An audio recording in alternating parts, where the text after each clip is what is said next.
ఇక్కడున్న అధికారులందరినీ నేను కోరేది ఒకటే, రాజ్యాంగం అనేది అందరికీ సమానంగా అమలు అవ్వాలి.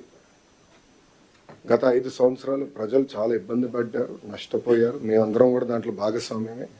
ఈరోజు ఈ రాజ్యాంగాన్ని సమానంగా అందరికి అమలు చేయాలని ఈ సభాముఖంగా అధికారులందరినీ నేను కోరుకుంటూ, ఒక ఆంధ్ర మోడల్ ఆఫ్ ఎడ్యుకేషన్ తీసుకురావాలనేది గౌరవ ముఖ్యమంత్రి గారు ఇప్పటికీ మాకు చెప్తాం జరిగింది.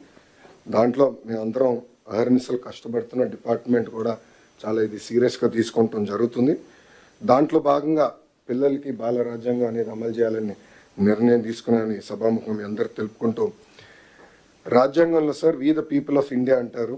నేను I truly believe that we must also recognise that we the children of India. ఎందుకంటే పిల్లలే మన భవిష్యత్తు, పిల్లలే మన సంపద. రాబోయే దశాబ్దాలు దేశం అగ్ర దేశంగా ఎదగాలి, నంబర్